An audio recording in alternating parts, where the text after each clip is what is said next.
Okay, Oak Rovers, this is going to be a video called Two-Step Equations 2. I'm still going to be solving a two-step equation, but in this problem my two-step equation is a little bit more complex than the two-step equations I did in my previous video. The problem I have is 3 minus 3/4 x is equal to 8. Just like I did in my previous problems, I always start by making a fence that goes through the equal sign. And the reason I do that is that reminds me whatever I do to the left side of the equation, I have to do the exact same thing to the right side of the equation. So on my left side of the equation I have a 3, I have a negative 3/4 x, and I have an 8.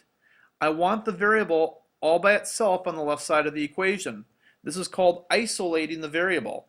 In order to do that, the first thing I have to get rid of is this positive 3. Now I have to think, what can I combine with positive 3 to make 0? And the answer is negative 3. So I'm going to combine a negative 3 with what I already have on the left side of the equation. But if I combine a negative 3 with what I have on the left side of the equation, I have to do the exact same thing on the right side of the equation. I'm going to combine a negative 3 with that also. Then I always kind of like to draw my line because I want to show what I have left after I do that. On the left side of the equation I have negative 3 and positive 3, and they're opposites, so they make 0. So I'm just going to be left with negative 3/4 x. On the right side of the equation I have a positive 8 and a negative 3, and if I combine those I'm going to be left with 5. So my new equation after I've combined a negative 3 to both sides is negative 3/4 x is equal to 5.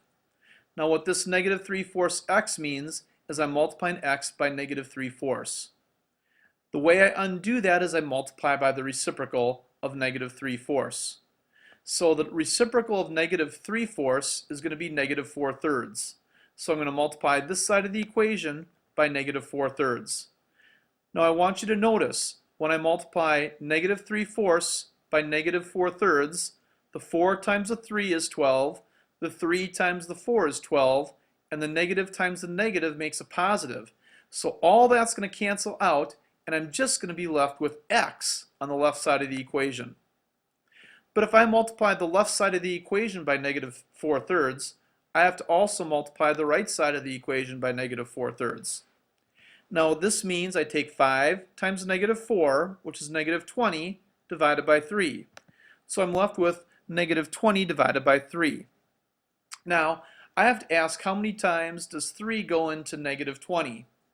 Well, if I have 6 3's, that's 18, and then I need 2 more to get to 20. So this is going to be equal to negative 6 and 2/3, because there's 6 3's get to 18, and then 2 more make 20. So it's equal to negative 6 and 2/3.